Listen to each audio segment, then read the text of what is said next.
Last week, we took you through the landscape of malnutrition, shocking data and numbers. If underweight and stunting affects rural India, obesity and anemia is a challenge for the urban setting. In today's episode, let's try and understand how the government's POSHAN Abhiyan and various interventions across the country are trying to tackle malnutrition. The problem of malnutrition is intergenerational and is dependent on multiple factors. Breastfeeding, optimal infant and young child feeding practices, immunization, institutional delivery, early childhood development, food fortification, deworming, access to safe drinking water and proper sanitation, and dietary diversification.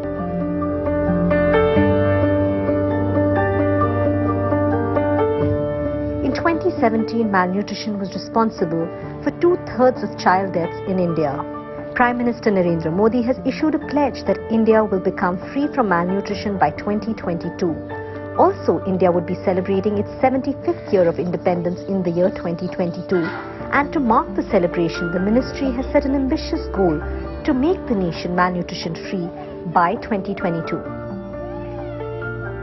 I take this opportunity, sir, to inform the House through you that it is a known fact that undernutrition is an outcome of not one but multiple detrimental factors. These factors play their role in helping sustain this continuous burden of undernutrition, leading to our inability to achieve our desired human resource potential generation after generation. In order to achieve desired target and play the role as a global superpower, we need to focus on eradication of malnutrition so as to ensure that the coming generations are healthy, enabling higher intellectual potential, leading to enhanced work productivity. To address the issues of malnutrition, Ministry of Women and Child Development is implementing the following scheme. The government has set up POSHAN, Prime Minister's overarching scheme for holistic nourishment, earlier known as the National Nutrition Mission Abhiyan, on the 18th of December 2017 for a 3-year time frame commencing from 2017-18 with an overall budget of rupees 9,046 crore. To ensure a holistic approach, all 36 states, union territories and districts have been covered. The goals of POSHAN Abhiyan are to achieve improvement in nutritional status of children from 0 to 6 years, adolescent girls, pregnant women and lactating mothers in a time-bound manner during the 3 years with fixed targets. Malnutrition remains a silent emergency in India, but one sees substantial improvement in health and well-being since the country's independence in 1947. We have made significant progress in reducing malnutrition, but the problem is that the progress that we are making is not enough. You know, the rate at which we are making the progress is what is bothersome. With the economic status that India has today and the available resources in terms of nutrition interventions and the infrastructure we have created, we should be making a far more rapid decline in malnutrition. That is unfortunately not happening.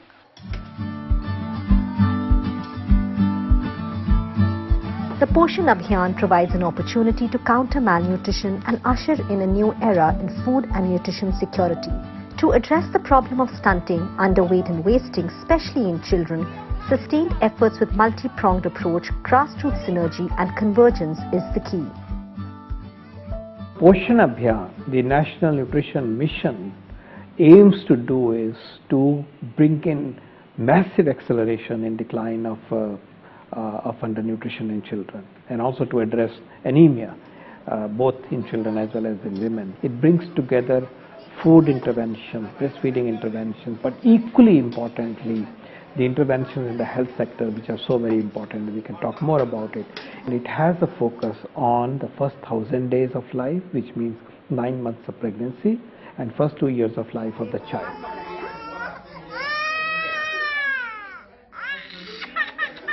Unsurprisingly, the burden of malnutrition is far from being equally shared between the states and union territories.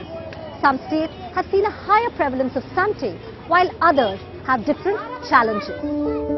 According to the Comprehensive National Nutrition Survey 2019 report, Bihar, Madhya Pradesh, Rajasthan and Uttar Pradesh had a high stunting prevalence, which was about 37 to 42%. A higher prevalence of stunting in under 5s was found in rural areas compared to urban areas. Also, children in the poorest wealth quintile were more likely to be stunted as compared to the richest quintile. If you look at life expectancy, while we've achieved tremendous gains in life expectancy over the last 25 years, there is still a 10-year difference between Kerala, for example, and Assam or Uttar Pradesh. If you take mortality under the age of 5 years, so in deaths in children under 5, there's a 4-fold difference again between the most developed and the least developed states. The NHFS4 report shows wide interstate and inter-district variations in the prevalence of all 3 indicators of undernutrition in the country. It is necessary to identify the specific causes of undernutrition in each district and provide targeted interventions after identifying the exact causes in those areas. That is the reason Niti Aayog has selected 113 districts to bring about improvement in nutritional status in a time-bound manner, also with help of leveraging technology. We looked at how to classify districts with low development indicators and low indicators related to health and nutrition. And stunting rates were, as well as infant mortality rate, was accounted for. Now, as a part of the Honorable Prime Minister's program, there is a special program on aspirational districts, on which the massive emphasis and the biggest emphasis is on health and nutrition. We are providing smartphones to all the Anganwadi workers. The idea of smartphones is twofold. One, use the phone, the screen, for education messages on feeding, on how to look after the child with diarrhea. But also the other purpose is to provide monitoring of the children and look at their weights. The data can be transmitted. We know how serious the problem of malnutrition is, but there are 3 major strategies to battle malnutrition with varying levels of success. Dietary diversity is the most sustainable, long-term approach for tackling malnutrition and micronutrient deficiency. However, the availability, accessibility and affordability of different kinds of foods and diverse diets are a challenge. Supplementation.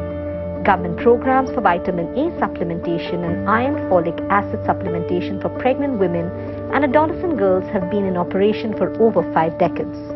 Food fortification is a process by which vitamins and minerals are added to commonly consumed foods, which offers a good opportunity to improve the micronutrient status of people without changing their food habits. Keeping in mind the issue of deficiency of micronutrients, food fortification helps in adding micronutrients into foods that does not already contain them. Like milk is often fortified with additional vitamin A and D to boost its nutritional value. The aim of fortification is to help people remedy. In metros, because of the lifestyle, children and people are not exposed to sun, and vitamin D deficiency is developed. And in rural areas, malnutrition is a major problem. And it is our collective responsibility that we fortify our food, especially milk, because milk is a very good vehicle for carrying these micronutrients. Earlier, the fat-soluble vitamin A and D were available. Now even water-soluble vitamin A and D are available. And Mother Dairy has been the pioneer, thanks to Dr. Kurian's vision. In 1984, when we started the bulk vending system, our milk was fortified by vitamin A, and we continue to fortify bulk vending token milk, which is being distributed from 1984 onwards. Recently, we have been fortifying the other variants also. I wish that all the variants can be fortified. FSSI should allow that all the milk variants can be fortified with vitamin A and D. The Food Fortification Resource Center has taken the onus of major widespread production of fortified foods, creating an F+ logo for the staple foods like rice, wheat flour, salt, edible oil and milk. These micronutrients, vitamins A and D, vitamin B12 iron, folic acid, they are essentials. They are like magic wand for our body. They are required in such small quantities but do wonders with our body. So these are required by all of us in sufficient quantities, and our food systems unfortunately are not providing so. So we are promoting fortified staples: wheat, flour, rice, double fortified salt, edible oil and milk. Implementation of any program is the key for its success. So the Swasth Bharat Prerak program is a joint initiative of the Ministry of Women and Child Development and the Tata Trust, supplements the path-breaking POSHAN Abhiyan by providing managerial and administrative support to the district and state administration for the effective implementation of the mission. Many of these preraks are young graduates just out of college. They're very enthusiastic about this. They've been given a couple of days training. In the last 18 months or so, they have had more than 500 preraks, each working at the district level. At any given time, more than 350 districts are covered. Almost 90% of the aspiration districts are covered. They are the go-between the different departments and just help implement the very well conceived and planned implementation framework of POSHAN Abhiyan.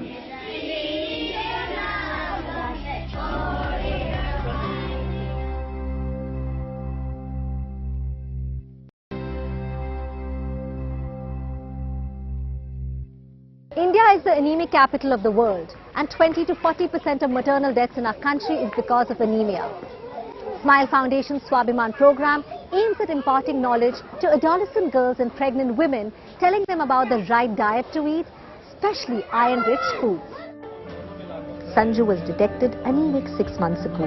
Her hemoglobin level was 6 mg, but with intervention today, her hemoglobin is 10.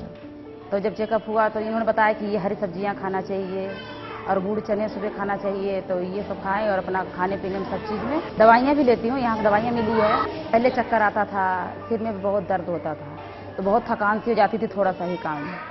अब ठीक रहती हूँ। In the battle to eradicate malnutrition in Maharashtra, timely intervention by the nutrition program in Amravati and Nandurbar has ensured the lives of the poorest, most vulnerable and malnourished children have been saved. Community nutrition workers which are there on ground, they try to find out the households which are at risk. They support the district administration, they support the state administration. They help taking the they do the referrals of the malnourished kids to the nutrition rehabilitation centers. They educate the moms on the role of nutrition. We have produced certain game tools like the POSHAN Thali. So these women actually who are there on ground as the nutrition volunteers with us, they just don't just promote the nutrition part, they work a lot on the lactation part also. Sukhmani Bhilavekar is happy that her son now has the energy to play. The initial few months after pregnancy was a huge challenge as the baby was born underweight. As the little one gets playful, community nutrition workers say they would have lost the child perhaps had it not been the continued effort to push the mother and child towards healthcare centers. NRC में जो बच्चों को जो family भेजते नहीं है ना, उन्हें हम फॉलो अप करते हैं, और जो बच्चे एनआरसी से लौट कर आते हैं उन्हें हम 6 महीने तक के म्हणजे फॉलो अप करते हैं। जैसे कि उनके घर में जाकर 15 दिन में एक बार बताते हैं कि घर की साफ सफाई कैसी रखनी चाहिए और खाना खाने से पहले हाथ कैसे धोना चाहिए, फिर फिर शौच में जाने से बाद में फिर हाथ धोना चाहिए, और घर का वातावरण कैसे रहना चाहिए। Hemlata is one of the unsung champions, also called nutrition champions at Nardan Basti, Lal Kuan in the capital, who is dedicating her life to serving other women like Geeta and their young children to help improve their health. Geeta's 5th-born child, Vedant's weight at birth was 1.40 kg. He was admitted in the ICU, a reason being premature delivery and mother's ill health. एकदम छोटा था, इसका मुंह बहुत छोटा था, 1 हफ्ता तक रहा, आईसीयू में रखा था, और मेरी छुट्टी दे रही थी। डबल ऑपरेशन पे हुआ था। ये परेशानी हो गई थी ना, मेरे बीपी भी था और शुगर भी था, तो उसकी वजह से ऑपरेशन करना पड़ा। तो मेरी छुट्टी रह रही तीसरे दिन, ये 1 हफ्ता तक रखा था। और खाने पीने का यही जैसे 6 महीने तक तो कुछ नहीं बताया, पानी भी नहीं बताया, भाई दूध ही पिलाओ। और 6 महीने के बाद बोला है कि जैसे दलिया खिला सकते हैं, खिचड़ी खिला दो, संतरा, सेब, जैसे दूध मीठ के भी खिला सकते हो सेब, और जैसे उबाल लो हल्की सी, उबाल के और दूध में मिला के खिला दो उसे। हाँ, डॉक्टर के पास ले गए थे तो उन्होंने बोला था सही है, इसकी देखभाल करो, जैसे खाने पीने को ध्यान दो इसका। होम विजिट पे जाते हैं तो मदर्स हमें पता चलता है कि ये मदर्स प्रेग्नेंट है, तो हम रेगुलरली उनका होम विजिट करते हैं, उनको अपनी फीडिंग के लिए बताते हैं कि उनको क्या क्या खाना है, कैसे खाना है, कितना आराम करना है, इंजेक्शंस कब कब लगाने हैं। तो उसके बाद में जब डिलीवरी हो जाती है दैन बच्चे को जाके बच्चे की फीडिंग कराते हैं, उनका चेकअप करते हैं, बच्चों का वेट कराते हैं और डिस्पेंसरी भी रेफर करते हैं अगर बच्चों को ज़रूरत होती है। कम्युनिटी में जैसे जो लेडीज़ अपने बच्चों को अच्छा बना चुकी हैं, मतलब मेलन्यूट्रिशन से बाहर निकाल चुकी हैं, उन्हीं लेडीज़ का उदाहरण देके हम बाकी लेडीज़ को बताते हैं कि उनको समझाते हैं कि ये लेडीज़ भी अपने बच्चों को अच्छा बना चुकी हैं, तो आप क्यों नहीं बना सकते। The Integrated Child Development Services program was started by the Indian government in 1975 to combat child hunger and malnutrition. Today, there are more than 1.3 million Anganwadi centers spread across the country that deliver early education, health and nutrition services as part of the scheme. Perhaps the largest mother and child nutrition and care program of its kind in the world. Another initiative is the midday meal scheme. It aims to improve attendance and retention by providing free food in government and local primary schools, but often quality of food is compromised. होता क्या है कि जो mid day meal है, आंगनबाड़ी है, SC ST का hostels है, लड़कियों का हॉस्टल्स है, उसमें हमने कहा कि जो कहते हैं कि अलग अलग डिपार्टमेंट हैं, हम देते हैं, लेकिन डिपार्टमेंट कोई महिला का है, कोई SC ST का है, उनसे भी हमने कहा है कि कम से कम जो बच्चे पढ़ते हैं तो जो वेजिटेरियन है उनको दूध दे दो, जो नॉन वेजिटेरियन है कम से कम 2 अंडा दे दो। लेकिन जहाँ चावल का जब मामला है, इसको हम बहुत जल्दी क्या कहते हैं कि इसको लेकर के हम कैबिनेट में जाएंगे और क्या कहते हैं कि हम चाहेंगे कि जो भी गरीब लोग हैं जिनको ये जो अनाज मिलता है वो पौष्टिकता के साथ मिले। Though we have healthcare programs and policies, but what are the missing linkages? Or is implementation a cause for concern? There are many success stories of various state governments that can also be replicated across the country. There are many gold models in India, gold mines of impact models in India. So there are many states which have shown tremendous results. So if some states in India have shown anemia reduction, if some states have shown on stunting or underweight reduction, why not if you put our report and best practices, why not India cannot achieve? To achieve malnutrition-free status, India's development agenda needs to tackle the double burden of malnutrition, that's undernutrition and obesity at the same time. The POSHAN Abhiyan needs to become a Jan Andolan. People need to be aware about nutrition and making the right choices. It's important that as citizens we take responsibility to work with all stakeholders to make India a truly healthy country.